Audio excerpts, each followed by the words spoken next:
কত বড় পশু চিন্তা করেন যে এক গৃহবধূকে ব্ল্যাকমেইল করছে সে প্রবাসীর স্ত্রী, যে তার আপত্তিকর ছবি ছড়ায় দেবে।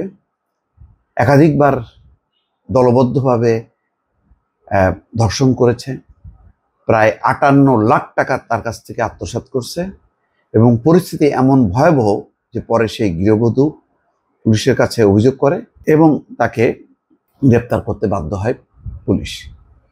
এমনই পরিস্থিতি দর্শক সেই ফেনীতে, নোয়াখালীর ফেনীর সোনাগাজীতে আপত্তিকর ছবি তোলার পর তার ছড়ানোর হুমকি দিয়ে এক প্রবাসীর স্ত্রীকে একাধিকবার ধর্ষণ করেন কয়েকজন যুবক। পরে চক্রটি ছবি প্রকাশের ভয় দেখিয়ে ওই গৃহবধূর কাছ থেকে 58 লাখ টাকা আত্মসাৎ করেন। এই নিয়ে থানায় ওই গৃহবধূ মামলা করার পর পুলিশ অভিযুক্তদের একজনকে গ্রেপ্তার করেছে।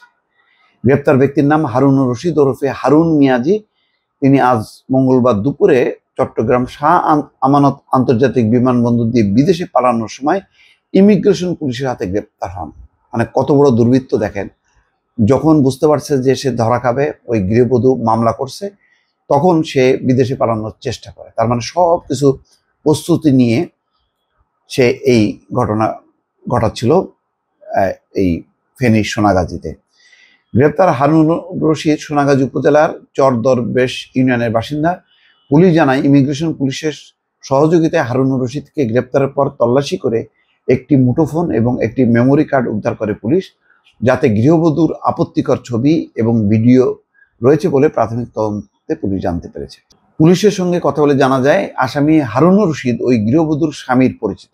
তার মানে স্বামীর পরিচিত, সে ওই পরিচয় সূত্রে দেশে আসে, দেশে এসে এই ঘটনা সে ঘটায়। মুঠোফোন ঠিক করার কথা বলে তিনি ওই গৃহবধূর বাড়ি যান। তার সঙ্গে জড়িত অপরাধী চক্রটি ওই গৃহবধূর কাছ থেকে 8 ভরি স্বর্ণালঙ্কার সহ 58,50,000 টাকা হাতিয়ে নেয়। সম্প্রতি অভিযুক্তরা গৃহবধূকে আরো 15 লাখ টাকার জন্য চাপ দিলে গৃহবধূ এলাকা ছেড়ে অজ্ঞাত স্থানে পালিয়ে যায়। দেখেন, সে তার মান সম্মান ইজ্জত রক্ষা করার জন্য 58 লাখ টাকা দিয়ে মনে করছে যে সে রেহাই পাবে, স্বর্ণালঙ্কার দিছে। তারপর ওই গৃহবধূকে যখন আরো 15 লাখ টাকার জন্য চাপ দেয়, তখন সে পালায় যায় বাধ্য হয়ে, তার কাছে তার কোনো টাকা নেই। পরে ওই গৃহবধূ 3 জনকে আসামি করে 11 ফেব্রুয়ারি নারী ও শিশু নির্যাতন দমন আইন ও পর্নোগ্রাফি নিয়ন্ত্রণ আইনে থানায় মামলা করেন। ওই মামলায় আসামি হারুনকে গ্রেপ্তার করেছে পুলিশ। সোনাগাজী মডেল থানার ভারপ্রাপ্ত কর্মকর্তা বলছেন, চট্টগ্রাম থেকে গ্রেপ্তার আসামি হারুন রশিদকে আজ বিকেলে আদালতের মাধ্যমে কারাগারে পাঠানো হয়েছে। মামলার অপর আসামিদের গ্রেপ্তারের অভিযান চালাচ্ছে পুলিশ।